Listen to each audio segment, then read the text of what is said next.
Naya, a young lynx, had been a resident at the zoo for several months, but it seemed like she had never fully arrived. Her sleek fur, once vibrant, now seemed dull against the cold, gray walls of her enclosure. Each day, without fail, Naya would sit at the back of her den, her large amber eyes staring out into the empty zoo. And then, just as the day would settle into quiet, her mournful cry would break the silence. It was a sound that echoed through the empty corners of the zoo, soft, desperate, filled with an unspoken sadness. The staff couldn't figure out what was wrong.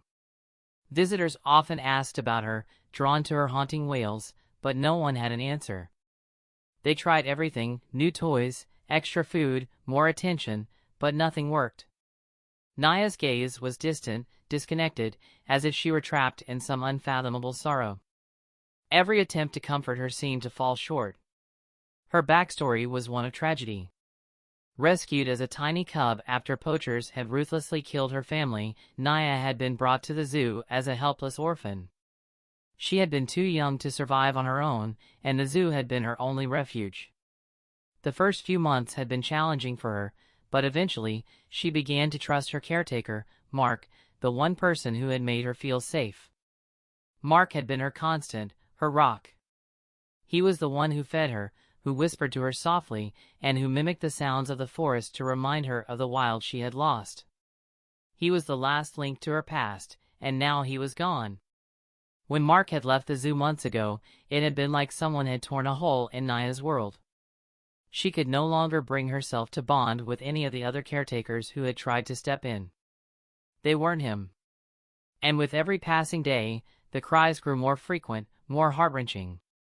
Naya seemed to have given up on hope, and no one knew how to help her find it again. Hi everyone, welcome to our channel. Today, I'm excited to share a new story with you. Please subscribe us. The zoo director, Ruth, watched Naya's decline with growing concern. She had hoped that with time, the lynx would adjust to the changes, but it was clear that wasn't going to happen. Ruth contacted Eliza, an animal behavior expert known for her work with traumatized animals. Eliza had a reputation for helping even the most resistant creatures, and Ruth hoped that her expertise would provide a breakthrough. Eliza arrived at the zoo 2 days later, her face calm but her eyes filled with determination. She had worked with countless animals over the years, but Naya's story tugged at her heartstrings. Upon entering Naya's enclosure, Eliza observed the lynx's behavior. Naya was curled in the farthest corner of her den, her body motionless except for the occasional flicker of her ears. Eliza's presence didn't seem to faze her, but there was something in Naya's eyes, a glimmer of recognition, perhaps, but it was distant, buried beneath layers of grief. For the next few days, Eliza spent hours sitting quietly outside Naya's enclosure, speaking softly to her. She observed how Naya responded to the sound of her voice, how her eyes followed the slightest movement. Eliza knew that Naya was aware of her presence, but the lynx was hesitant, unwilling to engage. Eliza's thoughts were interrupted by a faint sound, Naya's mournful cry, a soft call that echoed through the zoo's halls, as though it were meant for someone long lost. The breakthrough came slowly. Eliza continued to speak to Naya, day after day, replicating the gentle routine that Mark had established. She placed food outside the enclosure, not expecting Naya to eat it but merely as a gesture of care. But one morning, when Eliza arrived, something had changed. Naya was no longer in her usual spot. Instead, she was sitting near the entrance, her eyes fixed on Eliza. "Hey there, girl," Eliza whispered, taking a step forward. Slowly, almost cautiously, Naya lifted her head and stared at Eliza for a long moment. Then, with a hesitant but determined movement, Naya approached the bars, sniffing at the air. Eliza's heart skipped a beat. Could it be? Naya wasn't ready to trust completely, but the fact that she was making the effort was a huge step forward. Eliza didn't push. She simply stood there, quietly, letting Naya take the lead. As the days passed, Eliza continued to mirror Mark's routines, even down to the smallest details. She gently hummed the tunes Mark used to whistle when it was time for Naya's meals. She mimicked his hand gestures, using the same soft tone of voice. And bit by bit, Naya began to show signs of trust. She no longer remained hidden in her den, but would follow Eliza with her eyes, moving a little closer each day. Yet, there was still a barrier, something Eliza couldn't break through. No matter how hard she tried, Naya wouldn't eat the food offered. It was as though the lynx was waiting for something more, something she couldn't articulate but felt deeply within her. Eliza began to suspect that Naya's grief went beyond the loss of Mark. The lynx was afraid of being abandoned again. She had already lost so much in her short life, and the trust she had placed in Mark seemed to have shattered when he left. As the zoo staff and Eliza worked together, they began to adjust their approach. They spent more time observing Naya's behavior, understanding her triggers. They slowly introduced new routines, making sure to keep her environment as comforting and familiar as possible. But the final piece of the puzzle lay in one thing: Mark's return. Would his presence finally help Naya overcome her fear of abandonment? One evening, as Eliza entered Naya's enclosure, she noticed the lynx wasn't lying in her usual spot. Instead, she was sitting up, her eyes wide and alert, staring intently at the entrance.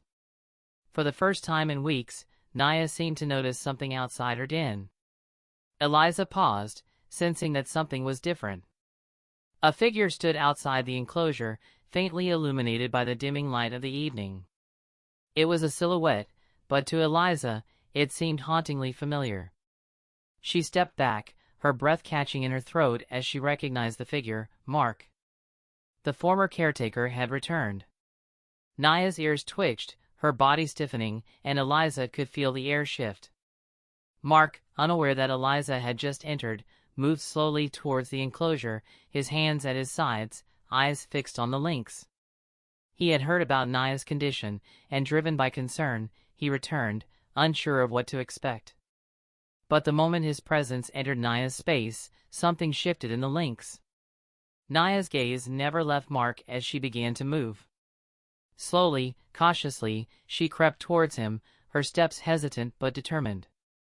When she reached the bars, she stopped, sitting just a foot away, her amber eyes locked onto his. For a long moment, neither of them moved. And then, Naya let out a soft cry. It wasn't a wail, nor was it the mournful sound that had echoed through the zoo for months. This cry was almost a whisper, a recognition, a plea for something that was lost but not forgotten. Eliza watched, holding her breath, as Mark, understanding the depth of the lynx's grief, knelt at a respectful distance. He didn't try to touch her or force the reunion. Instead, he gently called her name, his voice soft and familiar, echoing with the routine they had shared months ago. "Naya," he whispered. The lynx's eyes flickered, her breathing quickened, and for the first time in months, she inched closer. She didn't trust completely, not yet, but the bond that had once existed between them was palpable, pulling her towards him in a way that nothing else had.